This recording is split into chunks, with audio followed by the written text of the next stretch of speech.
Hey guys, I sat down with PJ Barch, ADCC medalist, and very high level jiu-jitsu competitor. I really wanted to speak to PJ just because I wanted to focus on the way he's been very self-directed with his learning at black belt level. You know, you'll see him seeking out a variety of different high level coaches and constantly looking to level himself up, just making that self-investment, you know, working with guys like J Flow, Greg Saunders, and also just getting deep into some of the conversations about like CLA and just using that as a coaching methodology. We get really deep into that later into the interview. Enjoy. Let's get straight into it. Um, how did you start out in jiu-jitsu? You had a MMA sort of beginning in Hawaii, right? Were you more of a gi guy back then, No, training not in at Hawaii? all. Not at Because all. because Hawaii is very gi focused jiu-jitsu, right? It is. I was just MMA, man. I went to a couple, like I'd go to the no-gi open mat here and there, but it was just all MMA. Which was like basically, me learning to not get triangled every time I take somebody down. So that was like that was the only time I learned a little bit of like I mean I learned some stuff out there, of course. But I think I really learned some jiu-jitsu when I moved to Portland Yeah. for like a 5 month period. And I trained with Nathan Orchard and Phil. And that's where I was really like, they were giving me like names for things and like showing me like different stuff. And then I actually came back to Hawaii and I had like a bunch of new moves for everybody. And it's kind of annoying, I think, to them. I was like inverting and reverse De La Hiva and stuff. And they're like, what's this guy doing? So then going from like wrestling to MMA and then going to Portland, was Portland when you really wanted to get into jiu-jitsu? Was that like, did that create like a bit of a switch for you? Or were you already still very jiu-jitsu focused at that stage, especially like, you know, coming from wrestling and wanting to do probably For me, man, grappling? it was actually all MMA. It was for me. There was like Okay. jujitsu was like a means to an end, and it was fun. I was like good at it, so I did things that I was good at. But in terms of like goals, yeah, I just wanted to be good at shit when I was younger. I think it didn't Yeah. matter what it was. It's just the things that I liked, and I just wanted to be good at them. Yeah. And they were just hobbies. I didn't have like massive goals or anything, but like I wanted to fight and beat people up like my roommates. They were really good at that, and I wanted to do that too. And then like when the option was there to move to San Diego, um, I thought like, ah man, maybe there's like good MMA there. And then I got here and like the MMA scene wasn't that good. My roommates weren't around to like inspire me anymore and stuff because they were really good too at MMA. And and then yeah, I just kind of like started doing more jujitsu. But even then, it was like I loved doing it, but I didn't see it as any sort of an avenue to make money or like live my life in any way. It was just kind of like a hobby um, for most of that time. The When, first like 2 years I was here. when did that change then? When did that change from, you know, not like jiu-jitsu being a means to an end to it becoming your focus? When I was trying to get a job or get do more like continued education and stuff because I got my bachelor's and things like that, but I was when MMA wasn't working out, it was kind of like okay, like I got to get a job in my field or I need to like go back to school more, and then they were like Boogie's gym, like the guy who owns it was taking over another gym nearby, and they asked me if I wanted to run a jujitsu program there and be like the head instructor and all this kind of stuff. I mean, realistically, I was like 2 or 3 years into jujitsu, and but they asked me that, and it seemed less stressful than trying to figure out what else I was going to do with my life, I guess. And I loved grappling. It's like one of my favorite hobbies at the time. So I was like, well, this is like less stressful. I'm still pretty young, let's give this a shot. There's always time to like I can always use if I'm not doing MMA anymore, like I can always use my brain later for stuff, and let's like use our body while it's still healthy and see how this goes. And then So, like maybe a year into that, so like that was a stressful first year over there. I was like, I don't know how to teach, I don't know how to like I taught one jujitsu class before I was running an entire program. I don't know how to run a business, I don't know how to get people in the door, I don't know how to like do anything. So the jujitsu like I didn't do jujitsu that year, like I did a little bit, but it wasn't like it was more other stuff. And like that's when I really started watching instructionals and things. Marcelo Garcia online was a thing. And then like maybe after a year or so, Danaher put out like his first leg locking DVD. And then like a couple other ones came out that year or so with Danaher and stuff.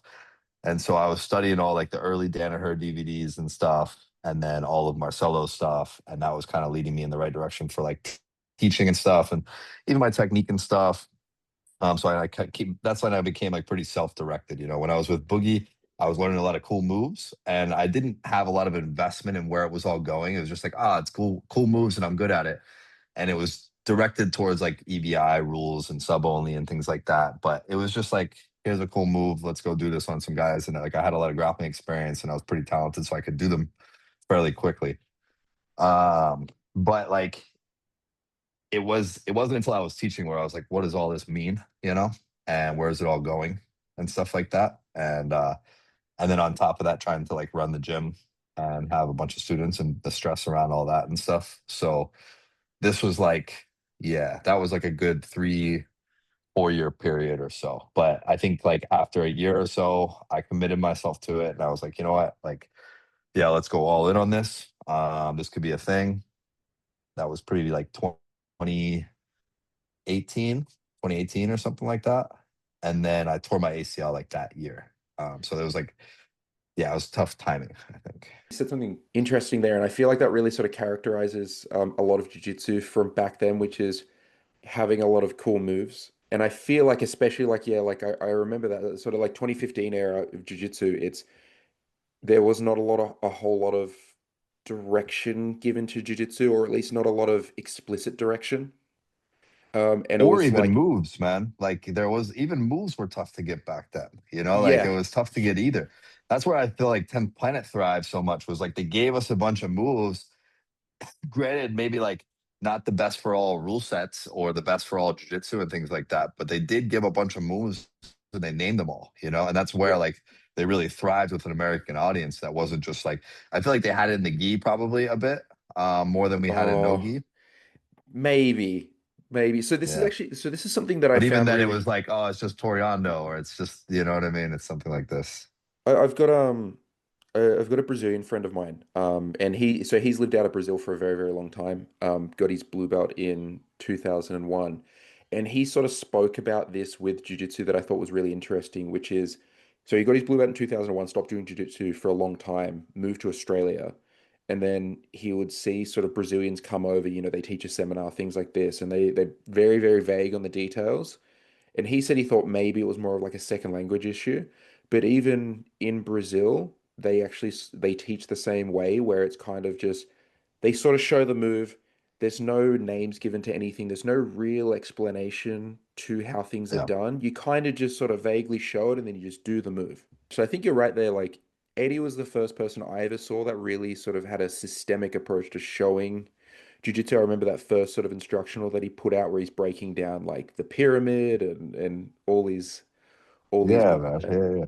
The MTS was sick. I don't know. Like, but yeah, he made the books forever Yeah. ago too, and they were like very explicit instruction again on like rubber guard and stuff. You know what I mean? But like, it's still something that you can grab onto, and it's like tangible, and that was important to me, I think.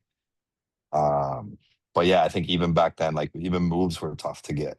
Um, And then once I got a bunch of moves, I was like, what am I doing with these? Where are they going? How do I use them in different contexts against different opponents? And, like, how do I win with them consistently? You know? And that's Yeah. where I think, like, I lived in that area for a long time too. So then on that as well, because I find this really interesting because in recent matches of yours, everyone's looking at like, certain wins you're having going, oh wow, like PJ's like heel hooking people. But if you go back like through your career, it's like early black belt, like you've got heel hook wins over guys like Jason Rao, and like you've been doing things like this for quite a long time.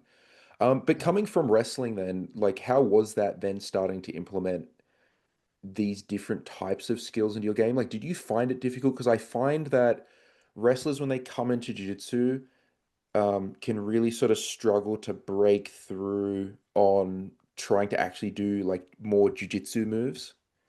for sure. Yeah, I think probably it's a bit of a personality thing, or maybe it's just how long you're in that thing too. I think sometimes maybe wrestlers that wrestle for too long almost are too like it's too ingrained in certain patterns and things like that. And then for me, I think I always valued doing cool stuff over winning from an early stage at this, and I liked winning, but it never like jujitsu never meant anything to me to win really. Like, what was I winning? Like genuinely, I didn't know. You know what I mean? Like, cool, it was like $800 or something here and there, but like, what was, like winning meant very little. It was like, what kind of like cool stuff can I apply? Um, in these like competitions and stuff, like how much cool shit can I do basically. And I think that this probably led me to like being a bit more like, my body could manage a lot, and also like I wasn't always like the style of wrestler that was like like an Iowa style, like on the feet, hand fight, single leg, front headlock, snap down. I was like a little more scramble, like funky. I was a good top player. And I think that's like, based on, my attributes. I wasn't always the fastest or the strongest, but I was a bit creative and I didn't have a very particular style. I think like my jujitsu was very self like directed, but so was my wrestling growing up. Like I got good pretty quick when I was young, and I was quickly like kind of outgrowing a lot of programs that I was in, and had to like go further. So I didn't ever have a consistent coach, and we'd have to travel quite far to find like coaches and training partners that could push me and things like that. And it got to where like even just school nights, we were all the way like 2 hours away in Pennsylvania at like a wrestling club or something like that. And so I didn't have like a consistent coach telling me what was right or wrong. I was just kind of feeling a lot of things out throughout my wrestling. And I think maybe that's another thing too, is like just like missing guidance in a traditional wrestling sense might have, you know, uh, geared me towards being more open minded when jujitsu came about. It seems like sort of similar to now, like wrestling was a similar experience for you in terms of it's a lot of just you having to develop yourself rather than like having any like extended period of time of like one coach sort of working on you. Like it's probably a little bit different because like you're much younger back then, but like with wrestling, like was there much off the mat sort of development that you did in terms of studying, even just like did you spend a lot of time just thinking about wrestling? Yeah, And then for I'm sure. curious Yeah, to yeah. hear about as well, like I sort of was like how really that's changed. into it, man, because I like um and I think that's why I developed a lot quicker. I think a lot of guys when I was in like middle school or so that would beat me, and like when I was younger in my like early teens, or like, when I was like 12 to or 11 to 14 or 11 to 15, these guys would wipe them out with me. And I got a little bit stronger too, but like they were phasing out a little bit almost. They went too hard too early. And I I was obsessed by high school, and so I was like, we had VHSs, and like when I would go to like NHCS or like different competitions, like national competitions, things like that, they would have the VHSs of like the prior years and things like that. And I would just sit in my room and watch VHSs of matches. I had like mats in my room that I was like shadow wrestling. One coach would show me like a stand up thing or like a little movement or different things like that I could do on my own. And I would be up there till like 10 o'clock at night, just like doing them on myself in the room. And then I had like three training partners that like, another friend had mats in his house. Like he had a full wrestling room in his house. His family was from like they all went to Iowa and wrestled at Iowa and stuff. And Bill Wilkinson, I used to go over his house, and like always I was always the guy that like was just looking for somebody that would train with me more, like always. And I was always coming up with things to work on that I was watching or that I was on forums watching or whatever it was. Yeah. So jumping around a little bit then, because I'm curious to then Yeah. jump back to sort of like that sort of like 2016 sort of time when you started coaching and sort of progressing from there. So you said like at that time you're mainly doing like it was less jujitsu and more just trying to do a little bit of everything else around. So I'm curious then what that was like for you trying to then develop as a coach. Jiu-jitsu in general and especially jiu-jitsu coaching was even more so the Wild West back then. Like there was, we're talking about a sport that zero sort of like academic foundation and like the way that we approached anything.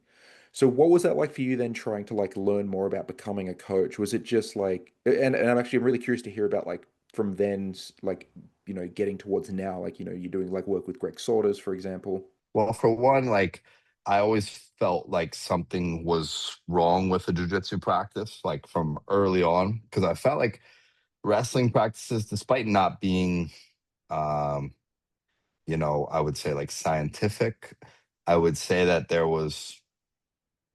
was just done differently, and I felt like it wasn't like we had just like an instruction portion. It wasn't a business either, so I guess that's part of why, but there wasn't like an instruction portion, and then there was just rounds afterwards. Wrestling was very much like it seemed to flow a lot better, and it seemed to flow in a way, and like we came in, we were hand fighting, doing some stuff.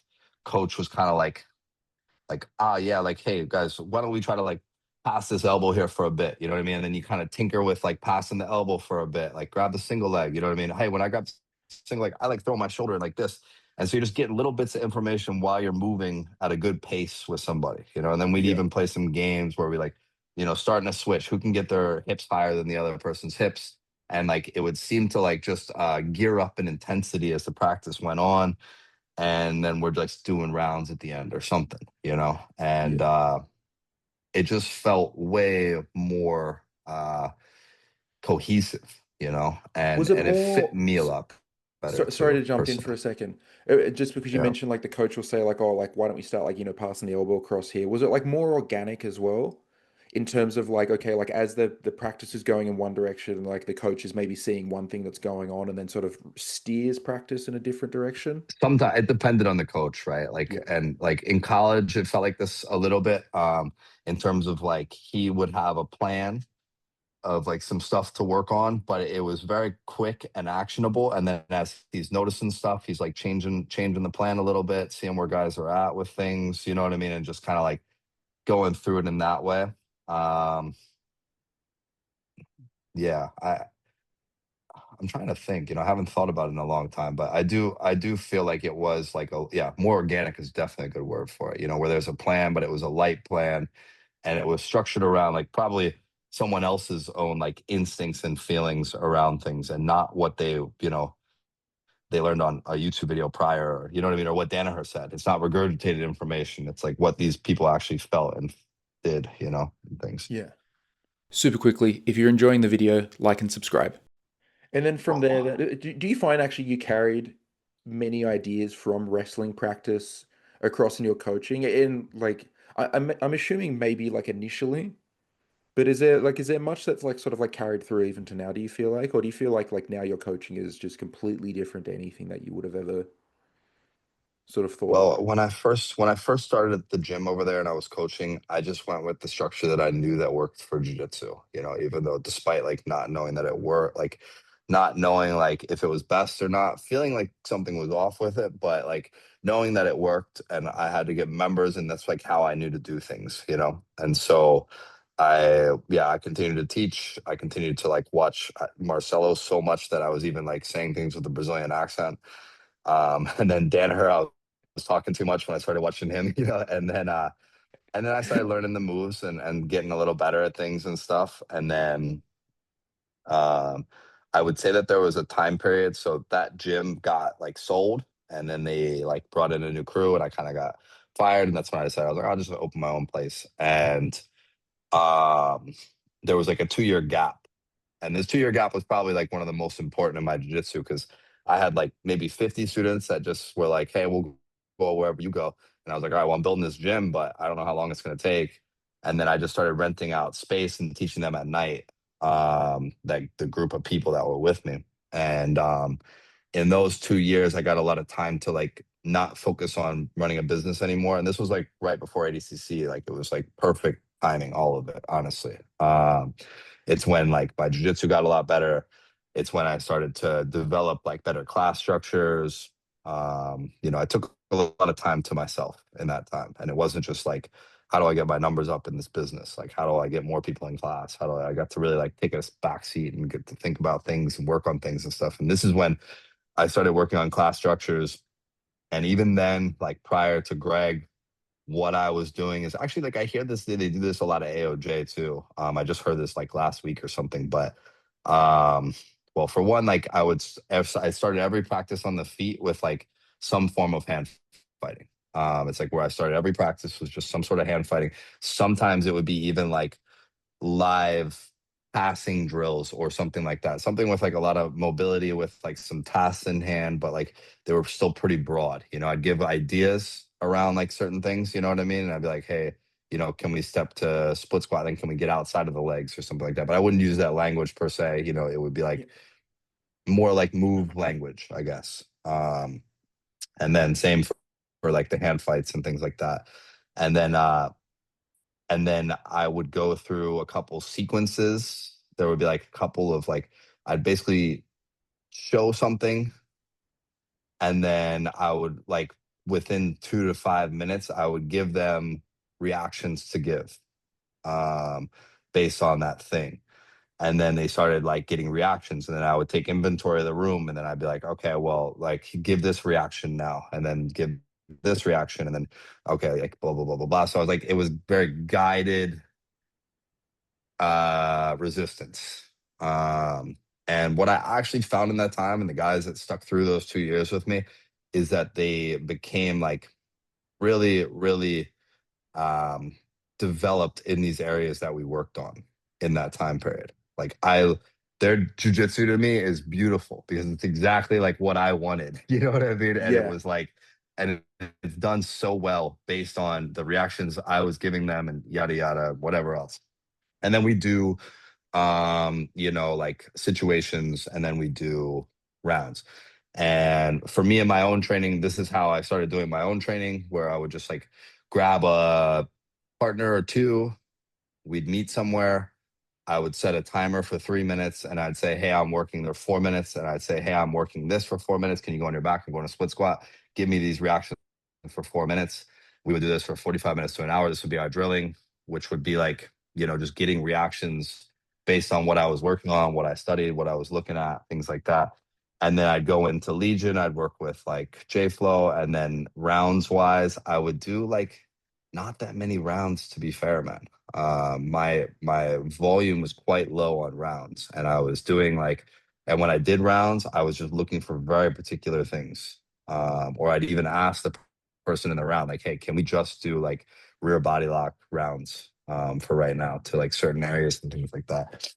And that worked for me pretty well going into the first ADCC. It's because I had a revelation in that time a little bit. Like prior to it, I remember the first person that said something to me was Ryan Hall. I used to call Ryan Hall all the time because I stayed at his house for a week and trained with him. And whenever I had like big questions where I was like, fuck, I don't know what's going on here, I would call Ryan, and he always had some really good answers for me. And one time, probably like, yeah, 2019 or something like that, there was like a kid from England that came that was doing like so much crazy, like Berimbolo, De La Hiva, like this, that, and the other, like a ton of crazy guard work stuff. And I was like, man, how does this purple belt know so much more than me here? You know what I mean? Like, this is crazy.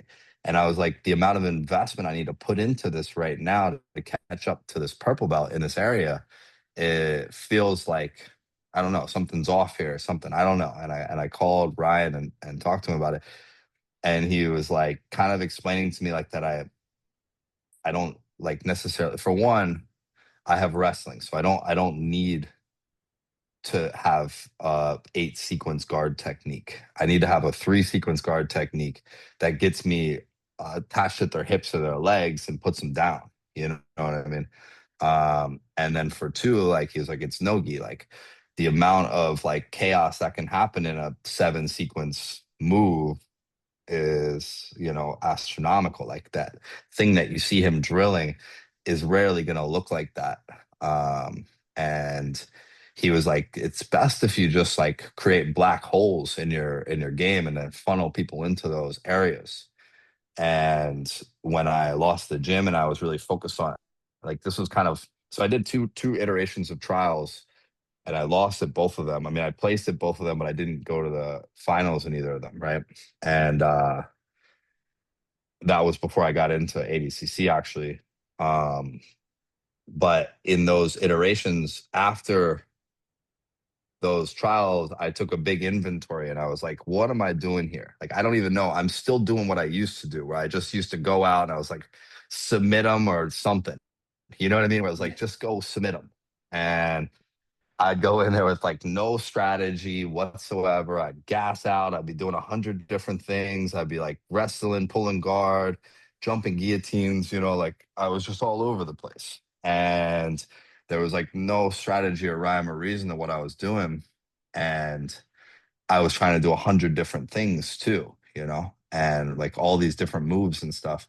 And I think between like talking to Ryan and going through that and taking an inventory, I was like, I need to just like forget a lot of jujitsu actually. And I need to just funnel everything into like 4 areas that are going to win me like ADCC. Um, and that's what I did. And I did that with like my game. I did that with like what I was working on, what my students were working on. And I tried to become very adept in like a few spots that would allow me to win at ADCC. I didn't win, but I did pretty good. I came in a different person, I would say, than I was in the trials leading up to it. And it only took like 6 to 8 months because a lot of the moves were already there, or like tactics, I would say, but just the strategy wasn't, and the fine tuning of certain areas that were more important than others. Um, and so that kind of led me to that. I think we're a little, maybe I've been like rambling a little bit. No, no, man, this is Um, this is incredible. This is great. I'm just sitting here just trying to absorb all of it. yeah, yeah, yeah, yeah. It is interesting, right? It's kind of interesting. And then okay, so this is the time off. Um, yeah, creating like these areas. Okay, but then for me, okay, I will tell you the drawback on what I did. Um, for me and my students was like, when Cade threw that armbar on me. Granted, it was a good armbar, but like in the semis at ADCC, I hadn't been in an armbar in what felt like 4 years. You know what I mean? Like I funneled my whole game to all these situations where I was so good, but I was completely unprepared for novelty. And then, with my students too, what I noticed was they were a little bit unprepared for novelty and chaos too when they went into competitions, when the reactions weren't exactly, when guys just came out to scrap, when they like, I gave them all these like beautiful, clean ways of doing everything, and they were so good at it at a certain pace or with certain people. But then when they ran into like a hungry blue belt or a like Brazilian guy that was just like porrada, it didn't line up in the same way. It didn't work out in the same way. They didn't line up that way. It is And I hard think to that kind of factor leads in us into spazzing. CLA a little bit too, right? Yeah. It is hard to factor in like effectively high level spazzing into training without actually having For a sure. high level spaz. For sure. Yeah, and like I see it with historically, and I don't know if it's still true, but historically what I noticed with like the Danaher guys, and I noticed it from like when I was trying to figure out everywhere that I could beat the Danaher Death Squad, prior to like in the EBI times. Because we didn't, like they were so far ahead on moves. But I was like, man, when I watch guys come in and they don't give a shit about their moves and they just collar tie, club them, spin around, like when they just get hit with like a certain intensity and certain movement patterns that aren't like funneled into, like if you don't play their game, you can't lose at their game. And I don't know. It's an interesting note, that I like the times when I did see those guys lose. It's not when like somebody got put in cross Ashi and they like studied a Danaher DVD. So they did the proper defense for the escape, it was when like Cade would go for like a Kimura out of 50-50 instead or something. You know what I mean? When it was just something like different. And that's another thing. Like I feel like Danaher, um, he likes to speak in absolutes. Maybe not anymore as much. I've actually noticed that, but like Gordon definitely speaks in a lot of absolutes. And maybe like at the time, I'm just saying maybe it was like you have to point your toes and turn this way to escape cross ashi. You have to free your secondary leg and then you have to point your toes and you spin in this direction to counter an inside heel hook, which like, it makes perfect sense. But like when you say you have to do that, and then somebody does that, and then they turn the opposite direction, this is something you don't encounter, but it worked, it I, worked. So I do think that's a coaching tool that he uses where if we're talking about like, okay, like the scientific method in terms of like just not having certainty, absolute certainty on anything and always sort of trying to leave room for like, well, it could be different, does not necessarily make for effective coaching. And the fact that if you're in your explanation already sowing the seeds of doubt on how you should do something, like how hard is someone really going to like how hard is someone really going to apply that technique versus if you yeah. deliver it with like certainty, if you can Mhm. convince them that like yeah, this is absolutely the right way to do something, they'll fight hard to do that. Yeah, no, you make a great point, man, and I agree with it too. Like, I think one of the main tools of a coach is to build confidence in their athletes, right? But like, that is, I think you run into a lot of sticking points with that too, man. And I For and I sure. think I remember watching, like Gordon, for instance, in his old DVDs. I remember him saying things like, you have to like, he was making fun of Buchecha for passing with like a weave thing or something, right? He was doing like the Leo Vieira like weave. I don't know. He was doing Buchecha was doing it in like some final, and Gordon was doing like a breakdown on it against him, maybe, I guess. I don't know. But he was saying like, this is a joke. Like, you have to step in between somebody's legs if you want to pass their guard. And I've heard him say like things like, you have to step in between somebody's legs if you want to pass someone's guard. And then like, 2 years later, it was like flanking. We have to flank, get outside the feet, work around them, work to north south. And the whole gear shifted from like, stepping out inside somebody's legs to like, so it's just, sometimes I think speaking in absolutes can work against you, Yeah. you know. Like I think both methods have their downside to it because this is something I tease Lucas Cannard for is like I would go and do his class and Mm, he would I show know. some Yeah. beautiful I technique. can only imagine how much he doesn't believe in it. Yeah, exactly. And then Yeah. he'll show the most incredible thing you've ever seen and then he'll finish Yeah. the explanation with, but man, I don't know, like I don't really know what I'm talking about, like do whatever you want. And I'm like I went up to him one day and I'm like, "Man, you've got to stop doing this." Sell I'm it, man. like, Yeah, sell it. you're showing the most amazing thing, and the last thing people are going to remember is, oh, Lucas doesn't think this works. Yeah. There's something to be said for it, man. And I don't know the right answer. Like, I think, and maybe it's a discussion to get into, because it's like there is maybe some sort of like CLA basis for this, where like the only absolutes we have is the effects that we're having.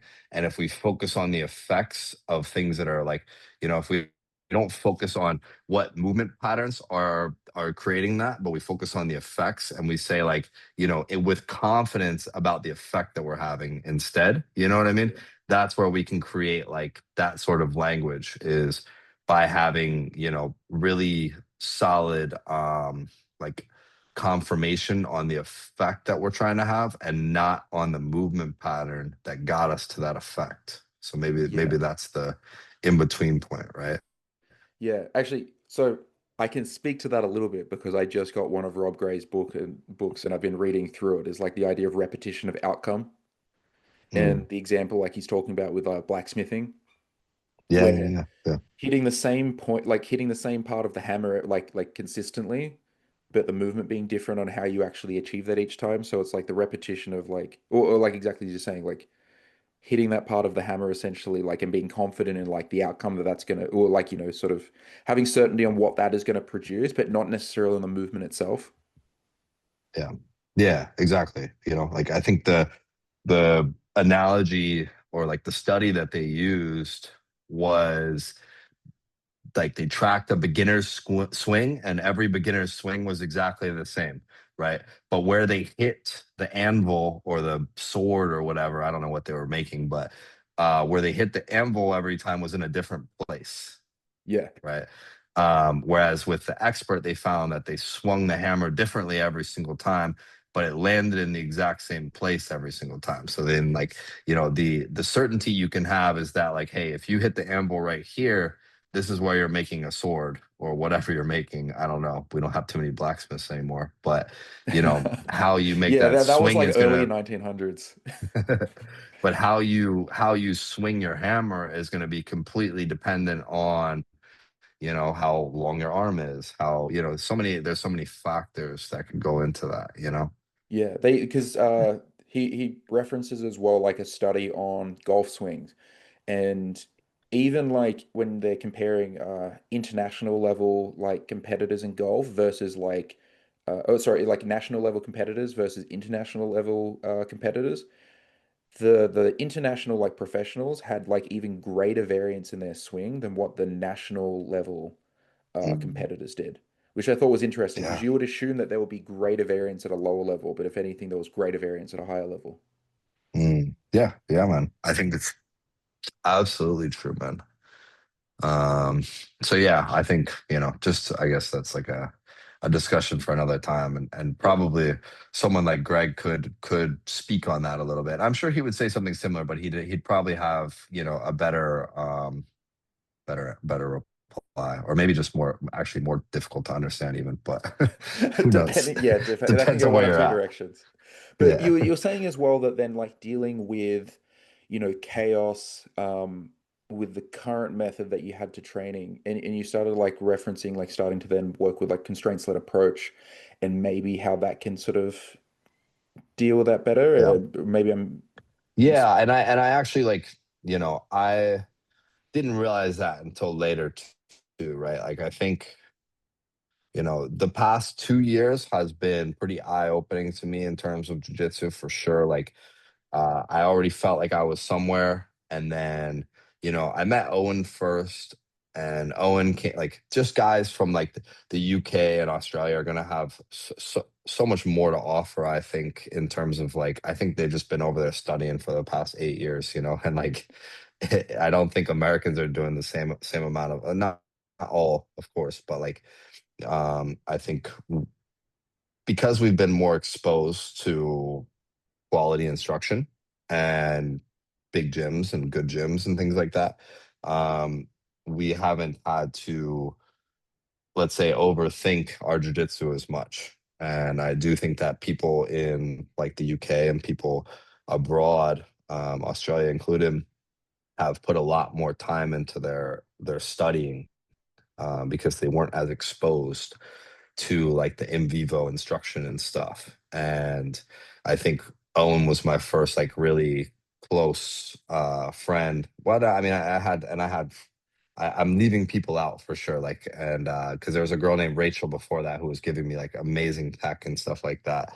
But hers was like very gi orientated. And so when I met Owen too, it was a lot of like a lot of new stuff and a lot of stuff. And then meeting Joseph and spending time with like a lot of these guys in this circle, the same circle that you run in a lot of times too.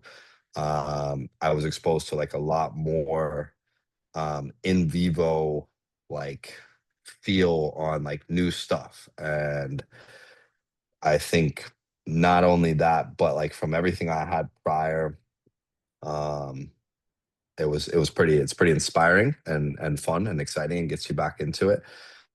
And then, especially at the time when I like decided to stop learning jujitsu and I decided to like focus on, just very particular areas that I was already good in, and just like I focus more on winning and I focus less on jujitsu, if that makes sense. They're yeah. two entirely different things. And it was cool to have like a couple years to focus on jujitsu and less on winning. And then yeah, Greg comes along and helps me to understand and place all these things into certain areas. What are we doing with everything that you've learned the last 10 years? What are you doing with all those things? And what's the point and the purpose in all of them? And, you know, what is all these different movement patterns? Because I can't tell you. I mean, I'm sure Jeremy, like, you've probably forgotten more jiu-jitsu than like half the people on the planet. Like, how many times did you do a move and you were so good at it, and then like it was for 4 years that you did that one thing, and then you haven't touched that same move or that same pattern or whatever in such a long time afterwards. And then at that point, I was like, well, what is the point of all this, anyways? You know what I mean? Like, if we're just like constantly changing it and stuff.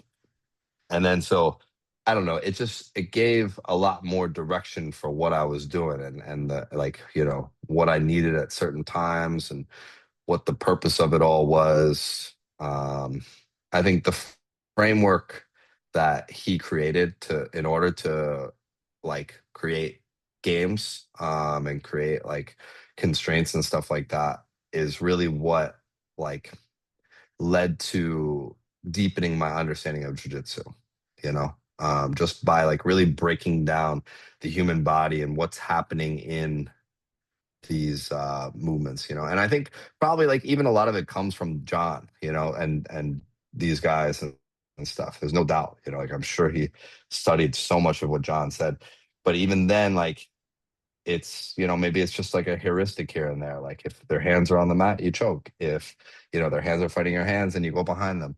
And it's not like this very defining framework that I feel like he's developed.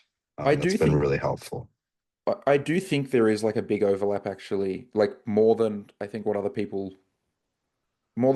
think between John Danaher and Greg Saunders in terms of when they're talking about like guiding an athlete through different positions, like it does come down to a couple of key heuristics. And then it's whether or not then you want to add in like a lot of the other smaller stuff and things like this. Like if you listen to like a like this is something I know people who go and train with John, they talk about this is like if you listen to a John Danaher instructional, it's 8 hours long, it's extremely wordy. But if you go and do one of his classes, it's actually very to the point, and he only ever Yeah, shows like maybe two or three details to a move. And like by yeah, details, it's like you need to hit these three things. Like this is like the yeah. key focus of what you're trying to do here, and it's not these big long verbose explanations. And so I do think like that's where there is like like that is actually a pretty big major overlap between Greg's method and John's, which is through any given situation, there is a key idea around what we're trying to do. And Yeah. then everything else is then up to the athlete. Yeah, yeah. No, I think you're probably like 100% right. And I'm speaking on exactly like what I've picked up from John over the years, but I've never trained on him. I've never taken a single class with him, so for me to truly say is difficult. But and I think you're right too. Like I said, I think John, like Greg, probably studied John to help create so much of this framework. I mean, nothing about it is new, I don't think, and that's what like I think like even he will tell you, and most people will tell you, nothing about like what he's saying is new. It's just a little more simple, I suppose, or clear. Yeah. Where it's like, hey, if you get your like figure out a way to point their knees that way. Oh, you mean leg drag? Oh, you mean J point? Oh, you mean, side smash? Oh, you mean, and then all the ways that you're doing all those, getting to those positions, it's just pointing their knees in the opposite direction. You know what I mean? And so I think it helped to simplify the framework a little bit, to help organize and categorize things, to then create, certain situations and constraints and things like that. But also just, have you heard of like his segmentation No, I haven't. that he does segmentation of the body? So this was one of my favorites from Greg, was like, you've heard him say like move what's in front of you, right? Yeah. What he means by that is like how he segments the body. And so, when we're dealing with a wrestling opponent, obviously their feet are attached to the ground. So it's like typically there's nothing like feet wise in front of us. So the first thing is the hands, right? Hands are not so robust. Elbows are a little bit more robust. So elbows are going to be the main focus. But a lot of times to get to the elbows or the shoulders or the head or something like that, we have to start at the hands anyways, even though they're like, they're in front of us, but they're not like as robust as like an elbow that's going to wedge and be in the way, because the elbow is like, the underhook, and that's why he always, like, his concept around elbows has helped me a ton. Like the simple, like are you under the elbow, are you behind the elbow, are you inside the elbow, are you outside the elbow, like these 3 points, and then building constraints around those 3 points, because that's like a very real, he talks about the middle joint, which is the knee, which is the elbow, right? And the middle joint's always going to give us access to basically like the hips and center mass. And so like we're always going to be like orientating as a grappler towards center mass, whether it's the pass whether it's to sweep, whether it's to submit, whether it's to get our legs inside and get the cross offshoot. Like we got to get our feet like hooked onto their hips and center mass, and then obviously like find a bend, find the toes, whatever, submit. Um, but same for a takedown. We're like we're moving the elbow, the middle joint out of the way, passing. We're moving the middle joint out of the way, which is the knee, the elbows. We move the hands and or the knees and elbows out of the way. We now have access to hips and shoulders, right? Then we can start pinning. Then we can start isolating limbs, and then a lot of things can happen along the way in terms of like you can backtrack, right? We get to a leg drag. Do we move the knee out of the way? And maybe I try to move it out of the way to get to the hips. They bring their knee back in. There's now a bend at the knee. Now toes are exposed. Now I can go for a heel hook, right? So things can happen along the way. But if we always orientate ourselves towards center mass and segment the body in terms of like hands, feet, knees, elbows, hips, shoulders, we're going to be always like orientating ourselves in a very simple way towards like what jiu-jitsu is. And that's like when I say like I was lost on what we're trying to do all the time. It gave this really nice framework and this understanding to like everything I was doing all the time. Like I learned 100 slide bys and throw bys and all this and that, but like what's the goal behind it was just like get behind elbows, right? I don't know. It's just I don't know. No, I think what you're saying there is actually really important. This is sort of coincides with things that I've felt myself as well as like heard other people talk about where they're going through jiu-jitsu. Like, and you're talking about this as like a black belt, but this actually even applies all the way back to white belt is we need like a guiding idea of what's taking us through jiu-jitsu.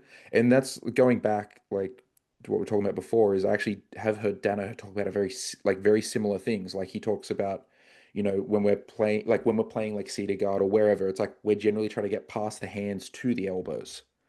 And then even what you're talking about, like with segmentation, there's a similar idea there where, and I talk about this in my own classes, where oftentimes what we're playing between is like limb extension and limb retraction, and like as we try and threaten, like like if we're trying to progress like up the body, like either behind the elbows through to a pass, it's going to lead to limb extension, which oftentimes then leads into submission attempts and things like this, or just different opportunities. And I think like exactly that, like regardless of the level of jiu-jitsu we're at, we actually need these guiding ideas to help us make decisions around like what we're trying to do, rather than just having a move in any specific situation or like very, very Yeah. specific moves that But we're trying to even do. even Jeremy, even the things that you mentioned right there are still like heuristics around movement patterns and Okay. not based in the effect. Does that make sense? Yeah. You're talking about limb extension, leg attraction. Very like it's super important concept. You know what I mean? It matters so much in how we're moving that hand and elbow out of the way, but it's still not the core foundation of the framework. Does Okay. that make sense? Is that like a matter of then framing on that specifically, or? I don't know the point I'm trying to make with it. It's just No. But like, like I actually like that you point out that it's like, I'm missing the mark there. I'd rather you like push back and tell me this. I still like, okay, so we talked about limb extension, limb retraction, right? And let's talk about it maybe in terms of like just the hands, we're in like a split squat, this and that. These are still just tactics and move like like movement patterns based around like what are you actually trying to do with the limb extension and the limb retraction? You know what I mean? That would be the effect talking about within the framework. You know what I mean? Are you trying to get under an elbow? And Yeah. like under the elbow doesn't always have to mean like an underhook. It could be like your knees wedged under it in some kind of way or something Yeah. like that. I think I get what you're saying now, actually, because yeah, you hit a point there. So, and then I guess like talking about my own coaching, where I would then talk about like say limb extension and limb retraction, if we're looking at a passing context, is that I want limb retraction so I can get access to the hips because the hips is the key thing you need to complete any guard pass. The consistent sort of outcome that you need would be the hips for a Yeah. guard pass. Like or to like if you've got the hips, like effectively you'll finish the pass, whether it's going to be, inside control, in half guard. Like the one thing I try and focus on, like with any sort of passing, is going to be access to the hips. Or Yeah. getting to the hips, getting elbows and knees to the hips. Would that be like Uh-huh. more on the mark with what you're trying to talk about with like repetition, like that repetition of outcome? Or even then, is that E- still sort of Yeah, I focused think on. so. No, I think so. I think so. Yeah, yeah, for sure. I think it's still yeah, no, you're right with it, right? It's just giving you a goal. And so like if you were building a game, for instance, like let's say the game is like start and split squat, partners in like a knee shield, partner, you cannot like or even like sometimes I even just have them go no knee shield, no butterfly hook. You can't put any form of wedge in front of your partner. The only wedge you have is your hands and your elbows, right? And so bottom guy, just don't let them underneath of an elbow, um, and let your back be flat for 3 seconds, right? And top guy, your only goal is to get under an elbow, let their back. Like top guy's going to eventually win that situation, right? But the outcome you're looking for is a flat back and under one elbow. So it doesn't Yeah. matter which elbow or both elbows, either way, but you're looking for an outcome of a flat back and underneath of an elbow. Or you could you could start them at the hips too, right? But sometimes going to the hips doesn't pin their shoulders. And that's kind of the issue with like, the next segment would be like pinning their shoulders, letting as you get to the hips with your hands, then you bring your hips and knees to their hips to help, or your elbow and your knee or something like that to their hips to then control their hips and like their ability to move side to side. And then you work your way underneath of an elbow to then try to pin or pin the shoulders fully, right? Yeah. To complete the guard pass, let's say. So the effects and the outcomes are like pinned shoulders, hands at hips or hands around hips, hands underneath of an elbow, certain things like that. And then the tactics that's going on there are like the limb extension versus like the limb retraction, right? And so like you could Yeah. even, I don't know, you could start them in like, I've never done a game like this. I'm just like throwing it out there, but like let's say you started them outside the feet, hands locked at the hips with extended hands, right? And goal is again, let's say get underneath of an elbow, um, or get the arm between both legs and try to connect your legs around that arm or something like that, right? And so in that purpose, like they'll be trying to stay at the hips as long as they can while partners, and then that partner we would say recover guard or something like that. So like they're extending and recovering guard. And so you're trying to work under the elbows, and then you build a capacity to work under elbows first. And then once they have the capacity to work underneath the elbows, then as you're feeling like retraction, retraction, retraction, then maybe you like row drag to an arm bar, or you find like a near side arm bar or something So like that. if you're enjoying the content, check out Atomic Dojo, where you get access to online jiu-jitsu coaching. It's over 1,000 videos. You can ask questions and even get feedback on your rolling. Link down below. So I guess I'm going to talk about two drills that I've ran. One is actually very similar to what you're talking about there. Going back to the passing one, you talk about like pinning the shoulders. Sorry, now this is like getting into just like nerdy nerdy discussion and nerding out For on the sure. different games. But when I think about like passing, I don't even sorry, when I think about like working against a guard or like passing, I don't even actually think too much about specifically the pass, which is why I put a huge emphasis on the hips, because to me, I want access to the hips whether or not I'm past the legs. Because like for me, if I have access to the hips, for example, but I'm still inside of your guard, presuming that I'm not inside of a closed guard, then I'm in a half guard.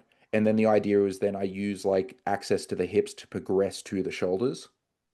Yeah, for sure. This is Like, this is segmentation, right? Like yeah, segmentation of guard pass would be remove their feet. Okay, so you get into like a split squat, you still have a De La Hiva hook underneath of you, or like a foot on your hip, or a butterfly or something like that. So you remove the feet first. That's the first part of the sequence, right? Next is the middle joint, the knees. So you find some sort of way to like bop, bop, bop. You get past the knees, now you're at the hips, right? And yeah, so now, like as long as you can secure hips and keep hips, the knees and feet are both out of the way in this puzzle, yeah. right?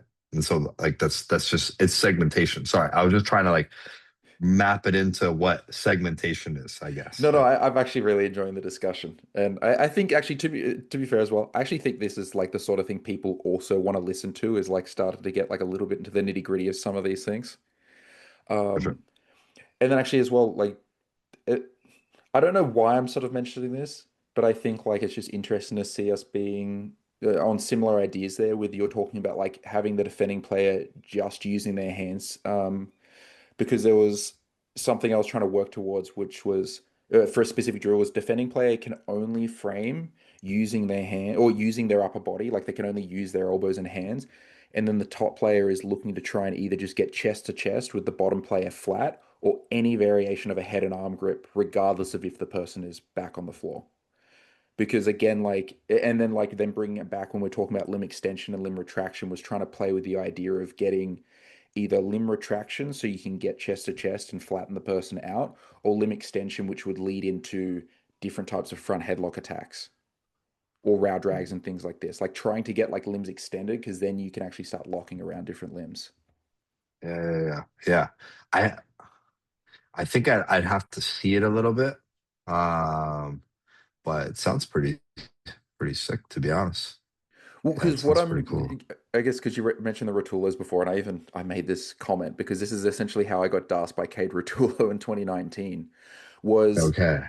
him threatening that sort of, reverse grip Toriando and then starting Uh-huh. to circle to the head.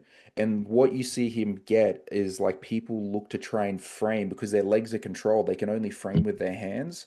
And then he uses that to launch into his DAS. Cool. Okay. And so Yeah. what I was Okay. trying to Yeah, look yeah, for I was do like a see it. way of like, Yeah, yeah, yeah, yeah. trying to repeat that Where do you idea. have them starting with their body? Like, are they in like a side control or like a half guard So or I anywhere? don't even so for when I did that, I just had the top player like initially just starting on their knees, and so we're not even thinking about the idea of guard, and it's just about chest to Oh, okay, okay. chest. So you're just saying they have dead legs, basically. Yeah, yeah. So both players Okay, okay. effectively have dead legs because I wanted to make sure we started with that and really focus on the limb extent, like that idea there, and then I Hmm. brought it back to. Then what I brought it back to after that was then we don't have dead legs, and the top player has to look to get chest to chest outside of the legs. Okay. Yeah, cool. Yeah, I think it's a great idea. Any way that you can nerf them to build capacity in like a smaller section of jujitsu is great. I think if you can do it within a context that makes a little bit more sense, the better, if that Yeah, makes well, sense. that's You know, why I like, try and like if I do something that's like very decontextualized, I then try and bring it back to something more of course. contextualized Yeah, immediately yeah, yeah. afterwards. Because I Mhm. feel like if I bring it to something where there's too much context, especially when we're talking about For sure. Yeah, very yeah, open positions, then like some people are just never going to get to the thing that you want them to do. definitely. Or Yeah, like yeah, 100%. you're never going to get them working sort of in a way where it expands what they're already doing. Like they might just fall back on. So I For find sure. like, yeah, like Yeah, if I yeah, can like even though it's really decontextualized, if I can bring it back, like after that, then you start to then have people actually starting to then apply that in a more contextualized situation. definitely. Yeah, I think, yeah, brother. I think finding low variation tasks is some of the most fun parts of jujitsu coaching for me now, honestly. Like it's so much fun and it's so difficult actually too. I think this is where people really struggle is like they can get the whole picture, especially if you're like, following Greg and you're following like some of these like simple tasks and things like that. But then it's like, how do I start to see things emerge that maybe patterns that I'm seeing or things that I've dealt with and stuff like that, right? And like you're kind of you're thinking about that, like how like people bundling the head and arm into darces and things like that out of those positions and stuff. And it's like, how do I task these people in a way that like constrains everybody so that this thing starts to emerge without like a ton of chaos? And that's like what building a low variation task is like. It's really hard to just say like, hey, Darsum from half guard, and then it's like what does Yeah, that mean? exactly. And then it's Because like even then, everybody's just yeah. doing a Darce, and then everybody knows what Darce is coming, so nobody's doing like, yeah, yeah. Yeah, and this has been like one of the really interesting aspects of it. Greg's amazing in terms of just he's very generous in terms of wanting to help out.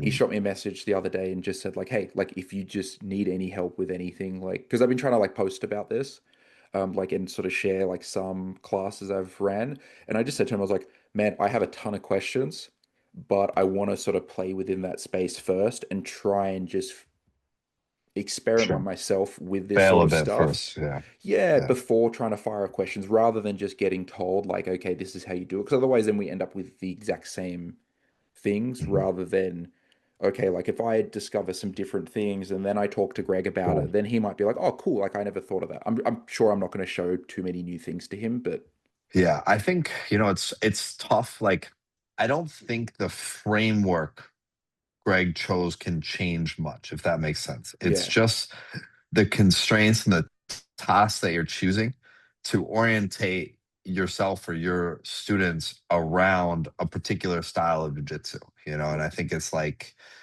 and your bias will come into it as well, of course, just based on like what tasks or where you're spending the most amount of time and stuff. Yeah. Um, but yeah, I mean, it's been great. I have to like um still figuring things out personally. I think like you know, you see the like I think I see the most benefits the quickest, let's say, um, with like new grapplers Mm. and with experienced grapplers, like quite experienced grapplers. This is where like, there are people like me where it's like, hey, you got a bunch of shit. Let's put them in like a good categories and use them correct. And bring the right ideas around it and then like tinker in these spots. And then brand new people that like, it just helps them organize around stuff and get their hands on people right away. And I find this to be like the biggest leaps always happen in those two zones. And then the tough part sometimes is in the middle. Um, Especially with like somewhat experienced people that come from another gym or something like that that don't have a ton of CLA experience. Sometimes it's really hard to build capacity towards difficult, let's say, like movement patterns or um, things that are kind of important in jiu-jitsu that like, you'd have to build a lot of low variation games around it and stuff like that. And so Well, like I think there's like people in the middle and movement patterns in the middle and stuff like that that maybe like, don't matter that much. And maybe it's my own bias that I think people need to, learn a berimbolo better or something like that. That's the But example I was going to ask you about actually, because this is one that people will ask me is specifically the berimbolo. yeah, And one of the things I then think about with that, and like this is more specifically no-gi, and I'm like, it is really difficult. It's well, like actually, it doesn't seem like it's really difficult with like CLA because I don't know if you've had this experience, but I've had when I've tried to use CLA to get people to learn the berimbolo, it actually kind of ends up being not that different to like the level of outcome that I've gotten when people drill. This is specifically on the berimbolo versus when people drill the berimbolo. And I don't think that's like necessarily an issue with either methodology, but more so that like the berimbolo is kind of a niche technique that requires a lot of focus around the berimbolo to even implement in the first place if you're going to play that sure. game. And so I Yeah, do yeah, wonder if it's not even a matter of like how you actually implement it, but it's actually requires like an athlete who wants to really focus on that sort of thing. Like, and I think that might be the case, yeah, regardless of how you choose to practice it. sure. Yeah, yeah, I agree. I agree. And like it's and I'm not making a case for like drilling for these guys, but I do think like going through like in an ideal world, right? For like a berimbolo or some sort of like heel hook mechanic or movement that's kind of difficult or weird, like a let's say like a false reap or something difficult. Like a lot of times if they can't do something within the context of a game, like there's a lot of capacity that needs to be built first anyways, and so like if we're drilling and doing this movement, like let's say I'm teaching a berimbolo and I drilled it for a whole class, like there might be people that like could get it by the end of that class, but can they do it live? And were they even ready for that? Is it like completely out of context for that person? Do they know how it happens when like, there's resistance to things and stuff like that? But we can make it look like really clean with these guys. And they do understand some of the details a lot better and like the mechanics of it a lot better because we sat and spent so much time on that mechanical thing. But like, I also think like, you know, that changes depending on the context too a lot. And so in an ideal world, you you have the time and the understanding to like start someone at the end of something and build capacity there, and then just go backwards from there. Like it would be like starting somebody in like making sure that they have a ton of capacity with crab hooks first and staying behind knees. You know what I mean? Like maybe like and then it's going from like a wedge bolo to the back, right? And so you spend a ton of time in those positions. They have a ton of capacity there. So now they know what they're working towards, right? So like always starting at the end and moving back like forwards is probably the best way to go about this. And then just like figuring out what's making something work, and then like Mm. starting them on their hip, having them inverted and saying like, hey, take the next 5 minutes for bottom guy, just keep your legs in that like threaded position, or like start in that threaded position, like a berimbolo position, and just try to keep their hips down as long as possible. And you can do whatever you want with your legs as long as you keep their ankle and you keep their hips down, and top guy just stand up from there, right? And so like now we're just building capacity for like keeping someone at the end of like the end state of a berimbolo or something like that. So And that's then actually a game, essentially a game that I ran was defending player. Like, so we essentially just started from like the leg position of a berimbolo, and the attacking player had to just get the defending player turned over so their chest was facing the floor. The defending player had to cross their arms over their chest, and all they had to do was just keep their back on the floor. And it was just about the turnover. yeah, you're using a lot of funny little constraints, man. I think it's cool actually. I'm into it. Well, that's why I I, didn't I want I to. That's actually why I I didn't want to. actually Yeah. like it. No, I like it. I like it. It's different because like Greg's not doing this as much, right? Like where I mean at least I from what I've experienced, I don't know, maybe he has in the past, right? But you're using a lot of these like more decontextualized movements and stuff like that for defenders and offensive guys to let stuff emerge. And I think it's cool. You're like nerfing them in a different way. Yeah, well, that's why I didn't want to like ask Greg specifics straight Yeah, yeah, away. yeah. I wanted to try and play with it because I'm trying to think about, okay, there are different ways people react. Why do they react that way? Like, what is the thought process? And then I'm like, okay, Or well, what's if I give, allowing them to work that way too, yeah, right? and then what tools allow them to work in a different way that takes them away from the direction I want to go? And so I try and then Yeah. take some of those tools away. Yeah.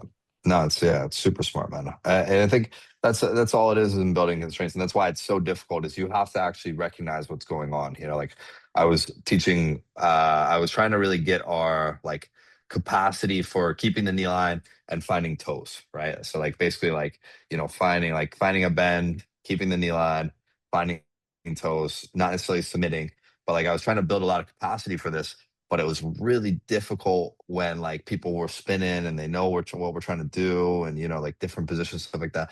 And I realized like what was allowing them to move so much was that their hips were leaving the floor, right? And so once I said like, hey, defender, defend the leg at all costs, but don't let your hips leave the mat.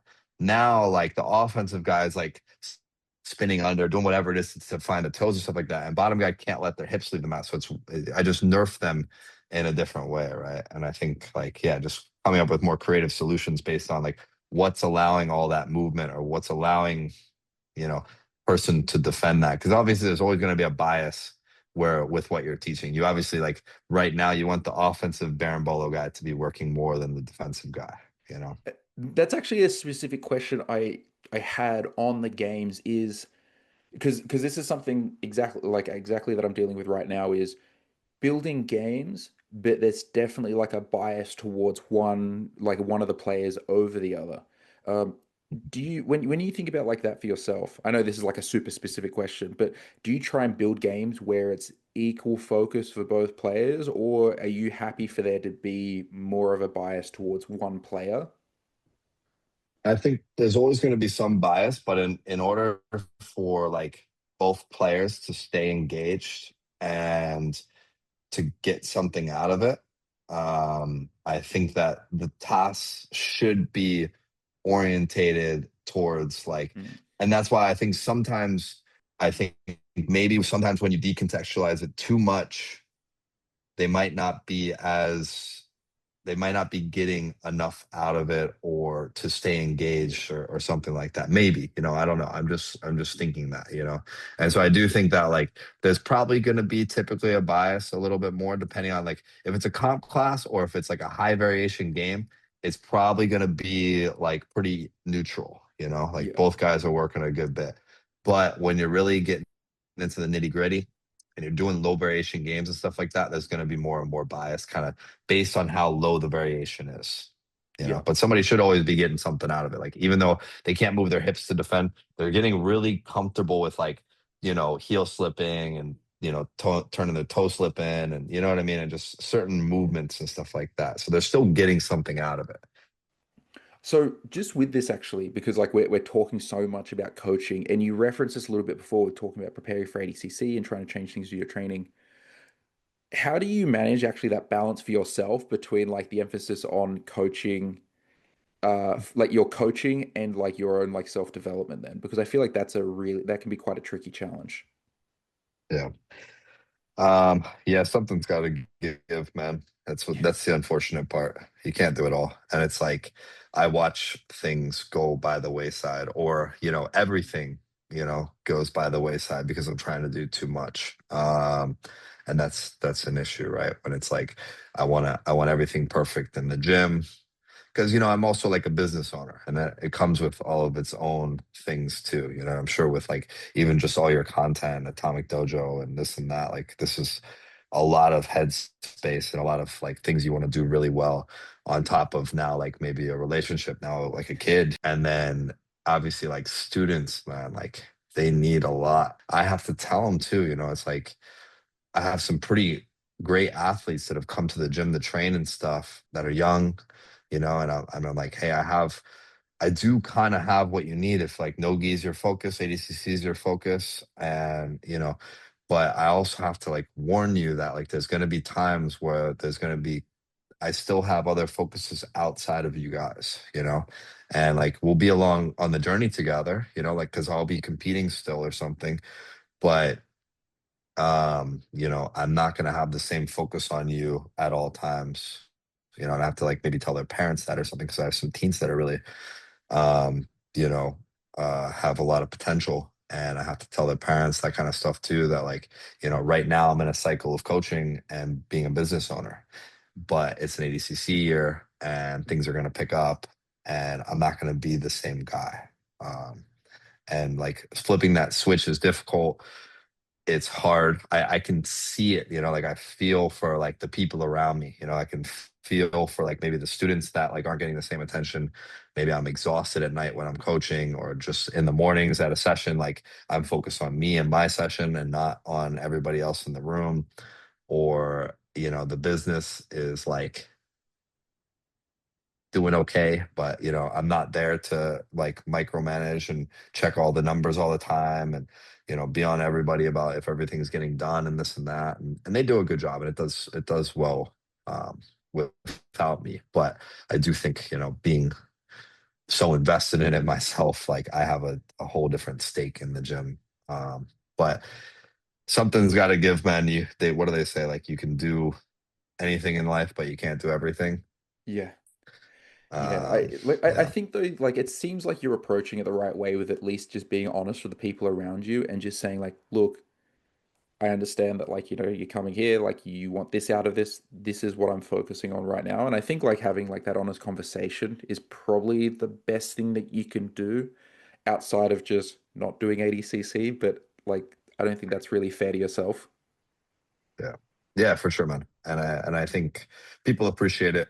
Um and it can feel good on my part, because like I take that, like, man, when somebody like, let's say, I have this kid Jacob, but like my coda is a kid that's like a top kid in the teen in the world right now, or whatever, in the ADCC rankings. He's like 2 or 3 or something. I don't know.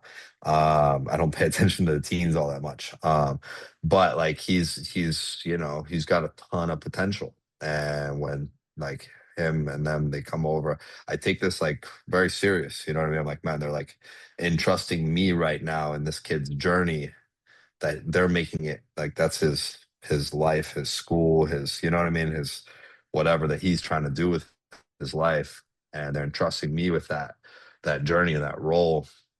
And there's like, he's just an example. There's a ton of them. You know what I mean? There's a ton of these kids. It's a different level of investment, I feel, than the guys that just want good jujitsu, whether they're like, they're trying hard, whether they're like, a hobbyist or, on the verge of wanting to be competitive, you know what I mean? Or Yeah. like, testing the waters with competitiveness versus like, hey, I'm all in on this. I'm giving everything else up. And not only like are they giving everything up, but they're doing all the right stuff too. Because there's a lot of people that give everything up, but they don't actually know that it's actually a job from there. You know what I mean? Like they give everything up to do jujitsu, but they think it's just like playing around with their friends in the gym. It's like probably actually a harder task than if they had just gotten a job. Right. But Yeah. like when somebody's doing everything right already, they've committed everything to this sport, it's a different level of investment. I feel like I need to have, or I need to feel with that student or something like that. And I take that very serious. And yeah, just being honest with where I'm at with it and what I can provide and stuff is important to me for sure. Man, I got a ton out of this conversation. We've been going Yeah, for fuck, we've an been at it hour and for a a half while. now. Yeah. Before we finish up, is there just anything that you wanted to say? Any sponsors or anything to thank? Closing No, thoughts? I'd like a sponsor. It's like this I was with Failings for 9 years, man.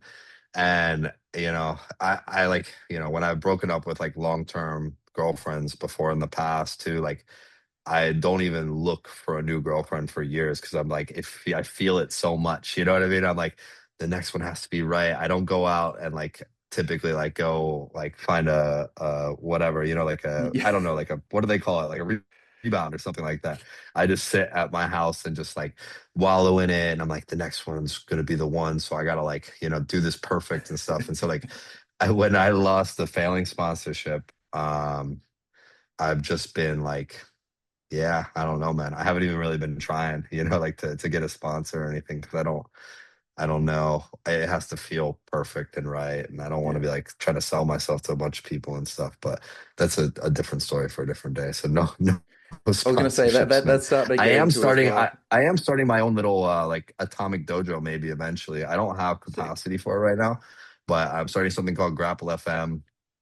Oh, Gonna be like, I saw you wearing the yeah. rash guard for that. Yeah. There's I actually another I saw you reason. wearing that and I Another started trying to reason. look it up and I couldn't find anything. There's a website. There should be a website Okay. with like an email funnel. My Okay. girlfriend made it, but